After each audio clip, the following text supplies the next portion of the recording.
É um sofrimento por antecipação.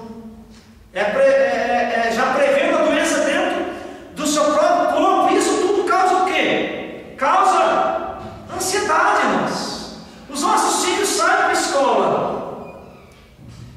A gente não sabe se tem alguém enfermo, se não tem alguém enfermo lá. Pega-se o ônibus, a gente não sabe se vai ter alguma coisa. Então o nosso mundo é um mundo que está envolvido em preocupações, em ansiedade, em aflições, coisas menores, coisas maiores. Esse dia eu recebi um e-mail que já foi aprovado, o corte do salário mínimo pela Câmara, só falta passar pelo Senado. E tudo isso revolta as pessoas, nos revolta, nos deixa aflito. Tinha pessoas já passando e-mails assim de revolta, a coisa nem aconteceu, não foi aprovada ainda, não vai funcionar, mas todo mundo já fica ansioso, já está sofrendo antes que aconteça. E daí um desgaste mental. A fé, ela começa a ser afetada. A fé, ela começa a ser muitas vezes, queridos, diluída. E se Jesus estava falando isso, é porque ele estava vendo que essa inquietude dos discípulos estava prejudicando a comunhão deles com Deus e a fé deles com o seu Salvador. E o mundo que nós vivemos é um mundo exatamente assim. E quem é que não vai se preocupar? Quem é que não vai ter motivos de preocupação? O meu pai, uma vez, problema de depressão, e qualquer coisa que meu pai se incomodava, ele ficava muito pior, ele piorava muito, ele decaía muito, o seu semblante mudava, e disse: pai, o pai não pode se preocupar. Ele olhou para mim e disse: e como é que eu não vou me preocupar? Nós temos as nossas preocupações. Quem é aqui que não tem preocupação nenhuma? Pastor, minha vida não tem preocupação nenhuma. O dinheiro que eu tenho no banco lá é até o meu bisneto falecer. A conta está tranquilo. Quem é que não tem preocupação? Todos nós temos preocupações. Todos nós temos preocupações. Muitas delas, por exemplo, somos nós mesmos que criamos. Não é a comida, não é a bebida, não é as vestes. São outras coisas que não são isso. As pessoas estão preocupadas porque amanhã não vão ter o que comer. Porque se eu não tenho, eu vou na casa do meu irmão, o irmão vai me dar. Ou, de alguma maneira, eu vou conseguir dar a volta por cima. Então nós temos, mas são coisas que nós criamos. São preocupações que nós mesmos construímos. Não é verdade, irmãos? São coisas que não estão relacionadas com a nossa sobrevivência, mas é com o nosso egoísmo. E daí Deus trabalha nisso. E quando Deus ele trabalha nisso, nessas vãs preocupações da nossa vida, Ele trabalha para que nós venhamos a confiar nele, que é a última parte que eu quero falar contigo. Eu estava vendo esse dia, estava no posto de saúde. O dono do templo, da igreja de Caçador, tem vários imóveis no lugar, um homem bem de vida. Eu quando vim, passei ali no posto de saúde 24 horas que cuideira, e eu vi ele lá. Uma máscara, nem me cumprimentou, não sei se estava com vergonha porque estava ali, porque não era acostumado a estar ali, mas essa situação fez com que ele fosse ali, naquele lugar. Ou seja, a preocupação, a ansiedade, Deus trabalha também no nosso coração através disso. E que é a última parte que eu quero analisar. O que fazer então? O que nós devemos fazer então? Se nós temos o Deus que nos chama a atenção para isso, porque isso tira o verdadeiro culto de Deus, tira sim. Porque quando eu entro aqui dentro da igreja, eu estou com a minha cabeça lá na rua, pensando em outra coisa, tira a minha adoração, porque a Bíblia diz que a nossa adoração é espírito e verdade. É adorar a Deus de coração, de mente, de tudo. Então tira o culto a Deus, isso tira o culto ao Senhor, e o Senhor diz: olha, não andeis ansiosos. A preocupação de vocês agora é aqui, é nesse lugar. lugar é para me glorificar. Por isso que o Senhor chama, em primeiro lugar Ele chama a nossa atenção. Ele diz: estou falando aqui com vocês, né, com o mundo. Vocês estão preocupados demais. E daí Ele diz o motivo da nossa inquietude, que são tantos, inúmeros, que nós temos, principalmente na nossa época. É o cheque que vai entrar amanhã na conta, é o cartão de crédito que vai vencer, é o meu salário que vai ser depositado hoje, não foi. E nós precisamos aprender a viver com isso. Nós precisamos saber e aprender a viver com isso. E chegar ao momento de dizer assim: está na mão de Deus, porque é isso que eu quero falar agora. Olha só, o que fazer então, né? No verso 32, na segunda parte, olha o que diz a Bíblia: pois vosso Pai Celeste sabe que necessitais de todas elas.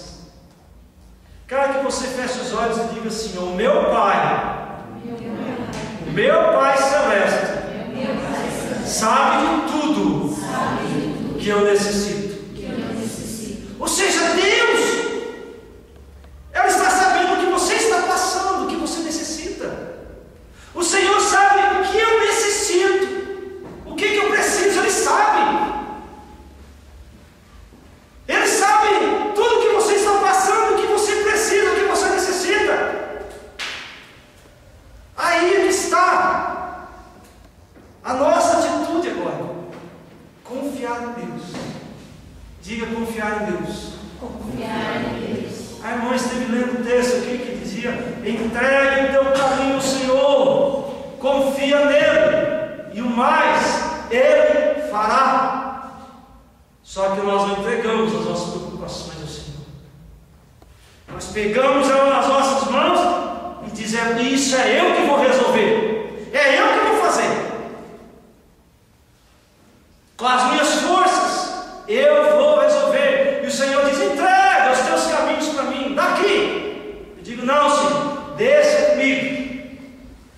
Resumindo, amados, as nossas atitudes resumem isso que eu falei. Nós impedimos que Deus possa resolver os nossos problemas, as nossas ansiedades. A Bíblia diz: coloque todas as vossas ansiedades aos pés do Senhor Jesus, porque Ele tem cuidado de vós. Ele tem cuidado de nós. Mas eu não faço isso. É tanta angústia, é tanta aflição que eu digo: Deus vai demorar muito. É agora, eu vou atrás disso. E eu saio às vezes os dias inteiros, preocupações de manhã, preocupações à tarde, e não se resolve. Preocupações nos outros dias, e aquilo não se resolve. Nós devemos entender que nós temos um Deus e servimos a um Deus que muda a situação da nossa vida. Nós servimos a um Deus, amado, que muda a nossa sorte.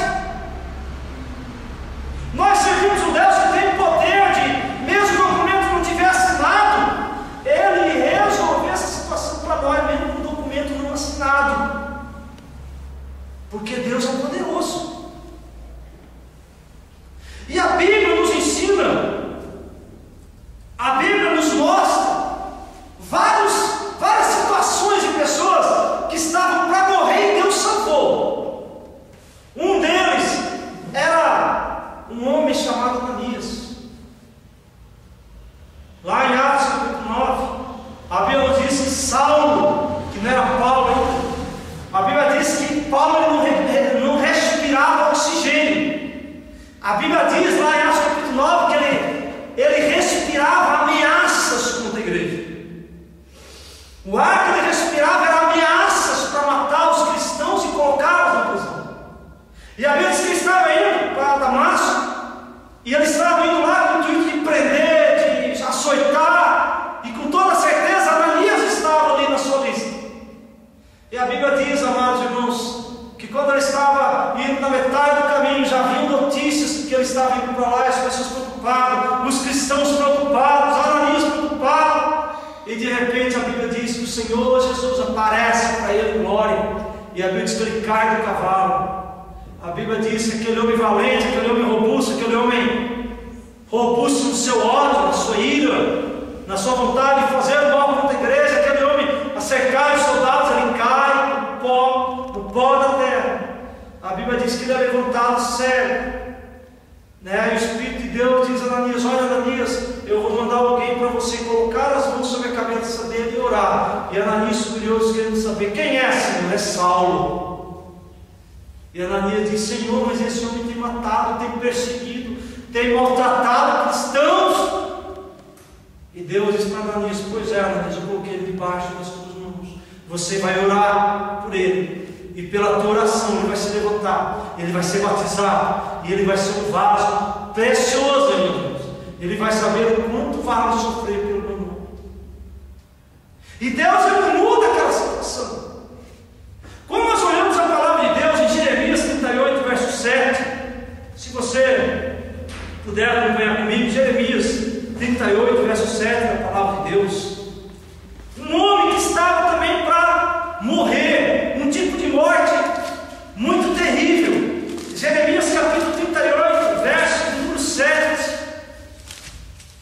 Jeremias 38, verso 7, a palavra de Deus nos ensina assim: ouviu Ebed-Meleque, o etíope, eunuco, que estava na casa do rei, que tinha metido Jeremias na cisterna. Ora, estando o rei assentado à porta de Benjamim, saiu Ebed-Meleque da casa do rei e falou: Senhor meu, agiu mal esses homens em tudo quanto fizeram Jeremias, o profeta, que lançaram na cisterna, no lugar onde se acha morrerá de fome, pois já não há pão na cidade. Então deu ordem o rei ao Ebed-Meleque, o etíope, dizendo: toma contigo daqui 30 homens e tira da cisterna o profeta Jeremias antes que morra. No capítulo 38, observamos, versículo em diante, que o profeta Jeremias ele traz uma palavra para o rei de exortação, uma palavra de repreensão, e o rei não gosta, os anciões da cidade não gostam, e diz: olha, esse homem deve morrer. O rei pega e joga ele na cisterna, e eles baixam Jeremias na cisterna, que era vazia de água, mas com lodo, provavelmente até a sua cintura com lodo. E vocês sabem que uma pessoa num lugar úmido, num lugar escuro, sem comer, sem beber, infecções, friagem, não tinha outro destino a não ser a morte. E de repente alguém entra na história, e não era um rei, era o rei, esse homem chamado Ebed-Meleque, era um rei, era um príncipe.